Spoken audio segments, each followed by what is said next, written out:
Warga Sindumartani, Sleman memergoki dan menangkap dua pencuri cabai rawit saat beraksi di lahan pertanian milik warga. Sejumlah warga yang terlanjur emosi dengan aksi pelaku beramai-ramai menghajar pelaku.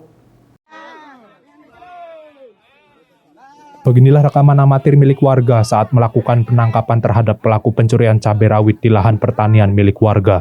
Kedua pelaku yakni SH dan WY asal Manis Renggo, Klaten ini hanya bisa pasrah saat sejumlah warga yang terlanjur emosi menghakiminya. Sejumlah warga lainnya kemudian menyerahkan kedua pelaku pencurian ke Polsek Ngemplak, Sleman, namun dalam kondisi babak belur. Menurut polisi, aksi pencurian dilakukan kedua pelaku di lahan pertanian milik SY di Dusun Pencar, Sindumartani, Ngemplak sekitar pukul 8 malam. Saat kedua pelaku memetik cabai rawit dan memasukkannya ke karung, warga yang tengah patroli di lahan cabai memergoki aksi pelaku. Berdasarkan hasil pemeriksaan polisi, pelaku diketahui telah melakukan aksi serupa sebanyak 3 kali di lokasi berbeda.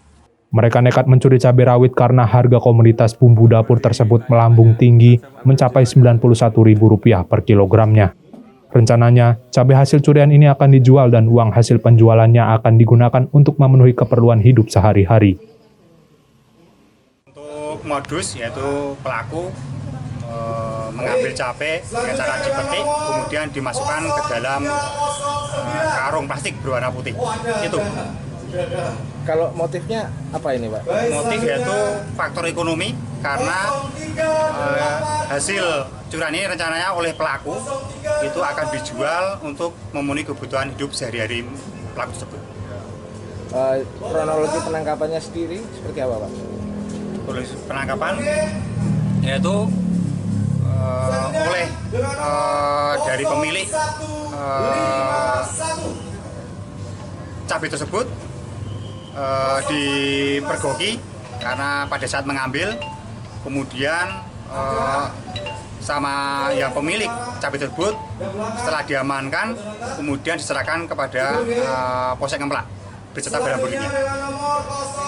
Kalau pelaku sendiri sudah berapa kali Pak melakukan atau sudah sering sebelumnya? Untuk pengakuan sementara dari pelaku yaitu sudah melakukan perbuatan tersebut adalah sebanyak 3 kali. Di daerah Sleman juga atau di daerah lain? Atas perbuatannya, pelaku akan dijerat pasal 362 KUHP tentang pencurian dengan ancaman hukuman maksimal 5 tahun penjara. Dari Sleman, Heru Trijoko, AI News melaporkan.